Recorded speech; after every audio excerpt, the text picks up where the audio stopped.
Dream of the Red Chamber, Chapter 112. I want to set the scene for you really quick because the physical geography and the timing here are just absolutely crucial to understand. Yeah, context is everything here. Right, so the Jia family is massive, but right now they're completely fragmented.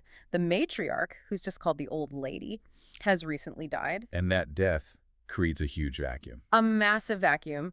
The patriarch, Jia Zhang, and his nephew, Jia Lian, basically all the male authority figures, they've physically left the main estate. They're camped out at this place called the Iron Threshold Temple. Right. They're managing these incredibly elaborate, extended funeral rites. Which structurally just hollows out the entire main compound. Completely. The traditional protectors and, the decision makers, they're miles away. They're totally distracted by the performance of grief and the logistics of this monumental aristocratic funeral. So who is left in charge of the sprawling home estate? It's nominally under the control of Jifeng, who's also called Fengji, but she's currently bedridden. Like severely ill, right? Yeah, she's very sick. And alongside her is a young, sheltered, unmarried woman named Xichun. And it's under this specific, really fragile watch that this massive robbery takes place. Yeah. But the detail that really is that this wasn't an external siege. No, it was an inside job. They were let in. And the way the characters react to this internal betrayal, I mean, it just reveals the fatal disease right at the heart of their society. It really exposes everything. Let's jump straight into the immediate aftermath of the break-in, because the estate is just in total chaos. The thieves have fled, and Fengji, despite being incredibly sick, she tries to implement, standard crisis management. Right. She orders the night watch women to be tied up and interrogated. Which makes sense. Her instinct is to reassert dominance, punish the lowest visible rung of the hierarchy. But the friction here is just fascinating, because two male servants, Lin Zixiao and Jia Yin, they actually intervene and actively prevent her from executing this order. Wait, really? Why? Are they trying to protect the watchwomen? Not at all. They don't do this out of mercy. They do it because of the intricate, toxic patronage system that basically holds the whole family together. Oh, I see. Yeah. They inform Fengji that the thieves were aided by an insider. Specifically, the godson of a servant named Zhu Rui. Okay, I am genuinely stuck on the mechanics of this household hierarchy. It's confusing, yeah. Because, if I run a company, right, and a security guard leaves the back door open for criminals to rob the warehouse. You'd fire the guards. I fire the guard. I call the authorities. Why can't Fengji, who is effectively the CEO of this estate, just punish the people responsible? Why does the name Zhu Rui suddenly paralyze everything? Because, you're looking at it through a modern meritocratic lens. Oh, where employment is just transactional. Exactly. In the Jia household, power flows through this feudal web of patronage and proximity, not merit. Proximity to the top. Right. Zhu Rui isn't just some contractor. He is deeply, intimately connected to the madam of the house. Who is like the matriarchal figure just below the deceased old lady. Exactly. So to punish Zhu Rui's godson means putting Zhu Rui himself on trial. Ah, I see where this is going. Yeah, and putting Zhu Rui on trial inevitably means examining the madam's judgment, her inner circle, her management of her own people. Wow. So Lin Zixiai and Jia Yun are basically warning Fengji that pulling this one single thread will just unravel the entire aristocratic facade. They explicitly warn her. They say, if they dig into this from the madam on down, inside and out, no one is clean. So enforcing the law is actually more dangerous to the survival of the institution than the crime itself. That is exactly the trap they're in. That is wild. And Fengji's reaction here is a radical departure from her usual characterization, isn't it? Oh, completely. Everything else in the broader context paints her as this fiercely capable, even ruthless manager. But here she's literally gasping for breath on her sickbed, and she just surrenders. Yeah. She tells them to simply report the stolen items and let the men deal with it later. And she mutters this line. She says, "This is all brought on by fate." She completely abdicates her authority. It is the moment the illusion of control just shatters for her. Brought on by fate. That is such a heavy line. Well, fatalism is often the last refuge of a manager who realizes the system they manage is fundamentally unmanageable. Oh, that's a great way to put it. But you have to contrast Fengji's administrative paralysis with the deeply personal psychological paralysis of the younger woman, Xichun. Right, Xichun. Her reaction is arguably even more disturbing, honestly, because of where she directs her terror. Yeah, she was just in a compound that was violently invaded. Priceless ancestral wealth was looted. But she isn't mourning the stolen heirlooms. No. And she isn't trembling about the physical danger she narrowly avoided either. Her internal monologue is just entirely consumed by the concept of shame. Yeah. She weeps, asking how she is going to see anyone tomorrow when the masters return. She says, "Where am I to put my face now?" And the concept of face in this text, it really cannot be dismissed as just mere vanity or social anxiety. What does it mean for her practically? For an unmarried aristocratic woman like Xichun, face is her entire socioeconomic currency. It's her physical safety, her marriage prospects, her literal right to exist within the family structure. Because the robbery occurred under her nominal watch? Exactly. It does not matter that she lacked the physical strength or the political authority to actually stop an armed inside job heist. The system doesn't care. Right. In a rotting institution, the hierarchy always demands a scapegoat, and blame reliably flows downward to the most vulnerable. It feels like she has just absorbed the structural failure of the family and internalized it as a personal moral failing. That's precisely what's happening. But I want to challenge her perspective a bit here. Why doesn't she direct her anger outward? What do you mean? Like, why isn't she furious at the corrupt servants who sold her out, or the thieves who terrorized her? Why blame herself? Well, that requires an expectation of justice, which Xichun clearly lacks. She understands, maybe subconsciously, that the system does not prioritize fairness. It prioritizes appearances. So getting angry at the thieves won't restore her social standing. Right. Her anger turns inward because society has trained her to view herself merely as an extension of the family's reputation. When that reputation is violated, she feels personally ruined. That is just tragic. And while Xichun and Fenji are trapped in this, introspective paralysis, agonizing over internal politics and lost face, the text does something really dramatic. It pulls our focus right to the perimeter of the estate. Exactly. The actual physical threat hasn't vanished at all. The thieves are still out there, hiding in the shadows. And the narrative gives us this remarkable window into the perpetrator's perspective, which just shifts the power dynamic entirely. Let's talk about the thieves. The crew is led by a man named Hisan, and they're in a state of high anxiety. Yeah, because during their escape, one of the family's remaining loyal defenders, a man named Bao Yang, actually managed to chase them down. And he killed Hisan. Right. So the remaining thieves are huddled together, realizing they have just escalated from simple burglary to a situation involving murder. Their immediate pragmatic plan makes sense, though. They want to flee to the ocean and reinvent themselves as pirates. Yeah, to avoid state execution. Yeah. Fleeing to the ocean is like a classic survival mechanism for outlaws in this era. It means abandoning the rigid mainland society, right? Exactly, trading it for the lawless frontier of the sea. It shows they understand the severe consequences and are acting purely on preservation. But then, and this is the part that just blew my mind, the text throws us a massive curveball. One of the thieves completely derails the survival plan. Yes. While they were looting the compound earlier, he happened to glance through a window, and he saw two women sitting under a lamp. Xichun and this beautiful nun named Miaoyu. Who resides in the family's Greenbower Hermitage. Right. And this thief becomes intensely obsessed with Miaoyu. But what shocked me wasn't just the obsession. It was the fact that he actually recognizes her. And the mechanism of that recognition, it completely upends our understanding of the Jia family's security. How so? Well, the estate's walls are incredibly high, right? They're designed to keep the dirty, chaotic world out. Yet this common thief looks through a window and immediately identifies the secluded nun based on street gossip. He literally recalls rumors circulating in the town. He thinks to himself, isn't she the one who had a secret romantic connection with the Jia family's second master, Baoyu? The one who got lovesick and had doctors rushing in and out. Yes. Think about the implications of that for a second. The family's most private, deeply guarded scandals, the emotional fragility of a ward, the secret crushes, the comings of goings of private physicians. It's all out there. It's been digested by the public, and it's now being casually recounted by a murderer in an alleyway. It acts as a sort of reverse panopticon. Oh, I like that. Explain that a bit. Well, the wealthy elites believe they are isolated and secure in their high towers looking down on the world. But in reality, the masses have been watching them the entire time. Cataloging their weaknesses. Right, their desires, their hypocrisies. The physical breach of the robbery was only possible because the psychological and informational walls of the estate had crumbled years ago. That is brilliant. And the audacity of this thief's decision to act on it is just staggering. They are wanted for murder. Right. The logical move is to run for the coast. Instead, he decides to risk capture, torture, and a brutal execution simply to go back inside and kidnap this nun. It completely strips away any lingering aura of intimidation the Jia family might have held. Because they're just not scared of them anymore. Exactly. The text explicitly details the criminal's assessment of the family's strength.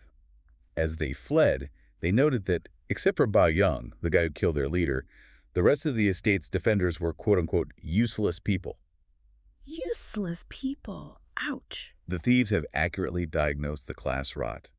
The aristocratic family is wealthy, yes, but they are morally compromised, politically paralyzed, and physically soft. They've lost their teeth. Precisely. The criminals no longer fear the institution. They just view it as a buffet. Wow. So while this predator is plotting his return, deciding which window he's going to pry open, the family members at the estate are completely oblivious. Yeah, their attention is elsewhere. They are sending messengers to the Iron Threshold Temple to inform the patriarchs.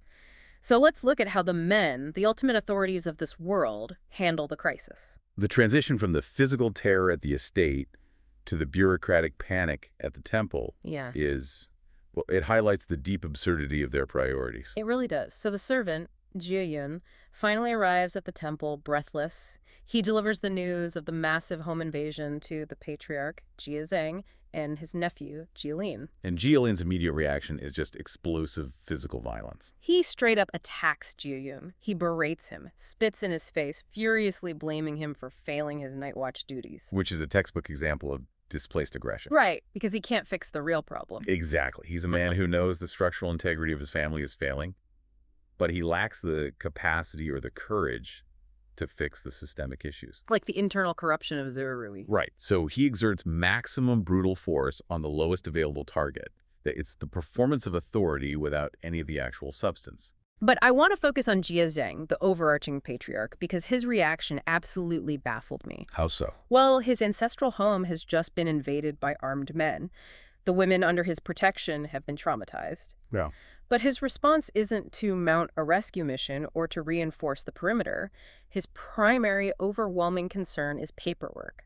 Paperwork. Yes. He is terrified of how to report the stolen items to the local magistrates. I'd push you to consider the political reality of Jia Zhang's position here, though. Okay, why? You're viewing the government authorities as allies or protectors in a time of crisis. In Jia Zhang's world, the state is a predator just waiting for an aristocracy to show weakness. Unpack that for me. Why would a police report be dangerous to the victim of a robbery? Because of what was actually stolen. The looted wealth belonged to the recently deceased old lady.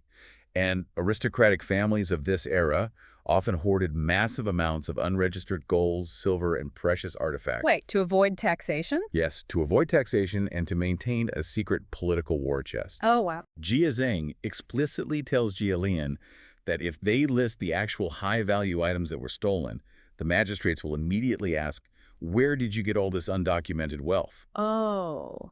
So it exposes the family to accusations of hoarding and corruption. Potentially even treason. So it's a massive double bind. He can't tell the truth because the truth exposes their financial crimes. But he also warns against lying. Right. He says if they just make up random numbers of missing silver and the magistrates catch them in a lie on an official state document, the family could be politically ruined for perjury. Precisely. The external crisis, the robbery, has acted as this brutal X-ray, forcing them to look at the hidden rot in their own accounting. The stolen wealth represented the last hidden safety net of their former glory. And now, it's not only gone, but the very act of losing it has become a profound political liability. And the text highlights this bureaucratic nightmare with a detail of pure dark comedy back at the main house. Oh, with Amber. Yes. A servant named Amber is tasked with actually drafting this required inventory list. But the room has been entirely ransacked. Chests are smashed open, items are scattered everywhere. And no one has any idea what was actually in those boxes to begin with. Exactly. Amber sits there, crying, and literally invents a fake inventory list from memory. She's just guessing at numbers and items.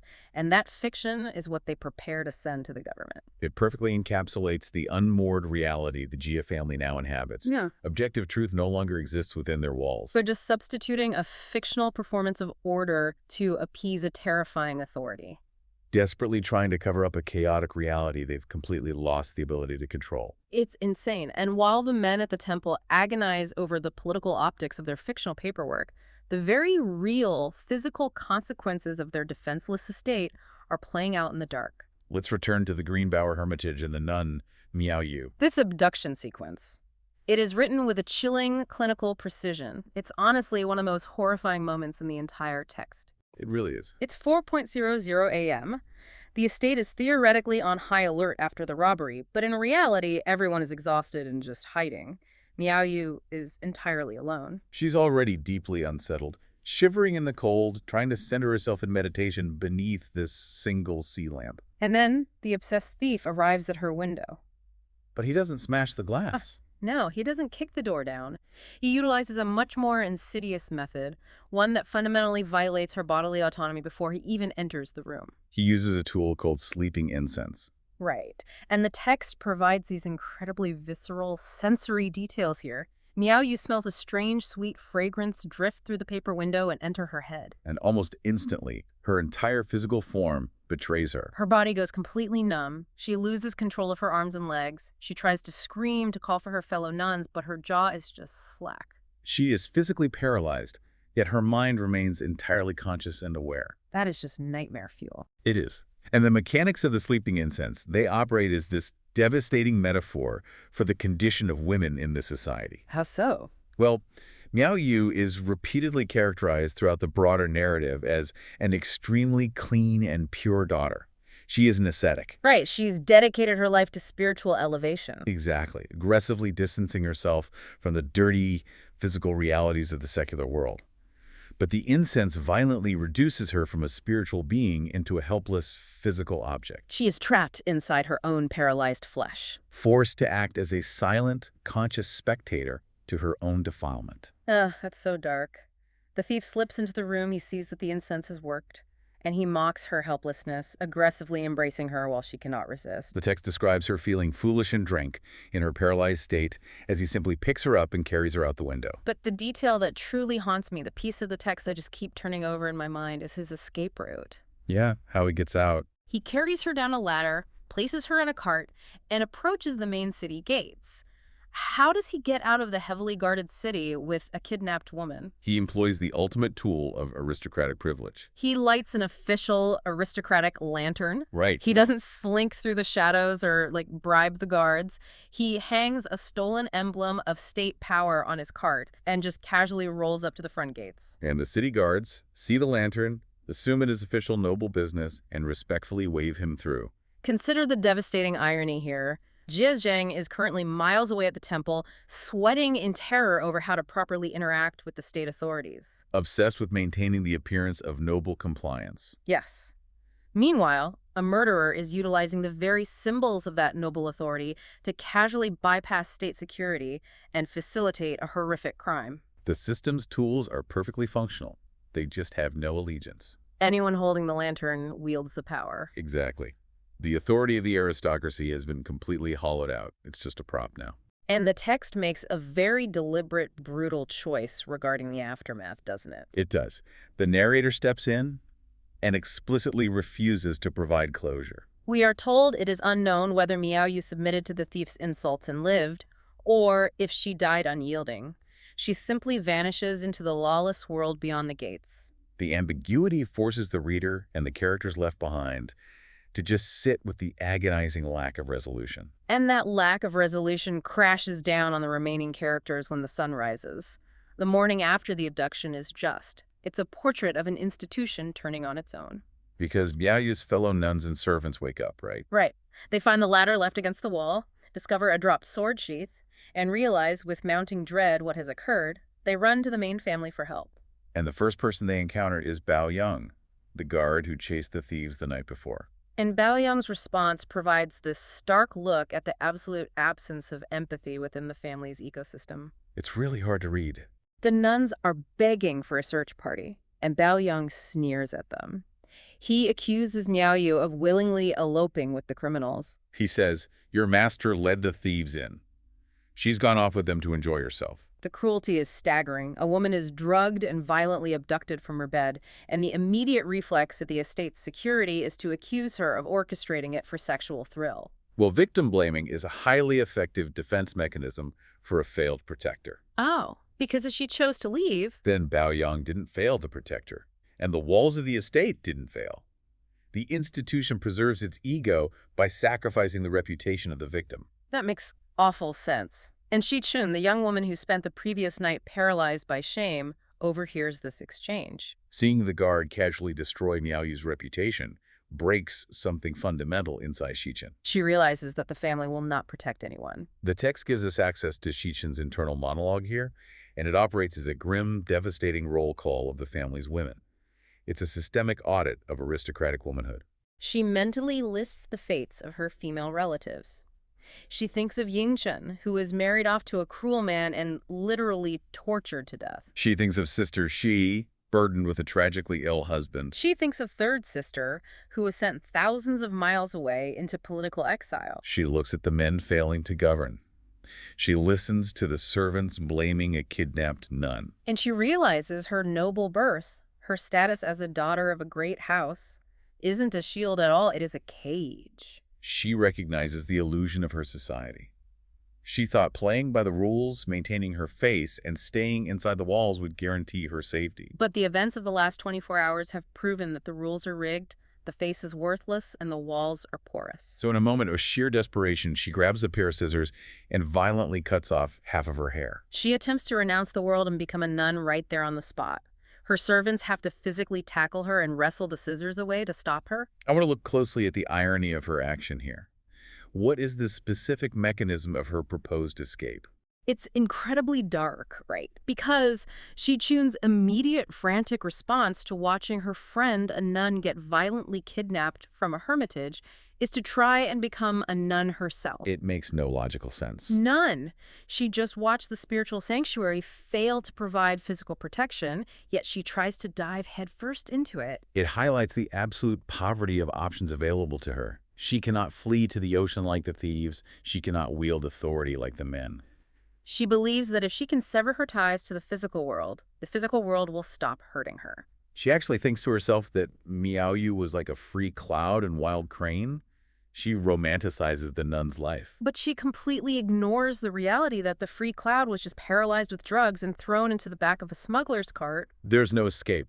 The physical decay of this world is absolute. But the narrative doesn't allow us to remain in the purely physical, political realm, does it? No, it takes a wild turn here. Just as Xichun attempts to sever her spiritual ties to a rotting world, the text violently yanks us back to the Iron Threshold Temple, revealing that the rot is not just political, it is metaphysical. This is a major tonal shift. It really is. This is the moment in the source material where I literally had to stop and reread the page because the genre shifts so abruptly it causes whiplash. From true crime to supernatural horror. Exactly. We go from a gritty home invasion and kidnapping narrative straight into an Exorcist-style supernatural sequence.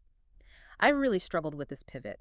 Why introduce ghosts and demons right when the political tension is at its peak? Because in the philosophical framework of this literature, the physical, the political, and the spiritual are deeply inextricably linked. Okay, so they mirror each other. Right. A society cannot experience this level of material corruption and moral bankruptcy without triggering a karmic reckoning. The physical breach of the robbery has basically ruptured the spiritual seal of the family. Let's walk through exactly what happens so you all can picture it. The family is at the temple, finally packing up their carriages to return to the city and deal with the fallout of the heist. And suddenly, a woman named Zhao Yiniang, a concubine within the family structure, collapses onto the stone floor. She begins foaming at the mouth. Her eyes roll back into her head. When she speaks, her voice is distorted, seemingly speaking in multiple voices at once. She is entirely possessed. And the entities possessing her force her to articulate the hidden, poisonous history of the family. The secrets that couldn't be discussed in the polite society of the estate are just screamed out loud on the temple floor. Through this possessed state, she confesses to horrific crimes. She admits that years ago she hired a sorceress named Ma Daopo to use black magic to try and assassinate Fenji and the young heir, Baoyu. She is writhing on the ground, screaming in terror, claiming that the king of hell has sent emissaries to drag her to the underworld. She even points at empty air, shrieking that the ghost of a deceased servant, Yiniang, is standing right in front of her, demanding payment for past cruelties. The supernatural elements here serve to make the abstract concept of consequence brutally literal. Like the audit. Yes, exactly. Jia Zheng was terrified of the government magistrates auditing his hidden wealth. Zhao Yiniang is facing an audit of her hidden sins by a cosmic magistrate. The text is suggesting that the family's obsession with hiding their dirty laundry behind high walls and polite manners is ultimately futile. The buried sins will literally claw their way out of the floorboards. But look at how the family reacts to this horrifying display of divine or demonic justice. Zhao Yiniang is on the ground, begging the family members, specifically second granny, Fengji, for forgiveness. She is experiencing an agonizing, terrifying death right in front of them. And what does the Madame Wang Furen do? She recoils in disgust and expedites their departure.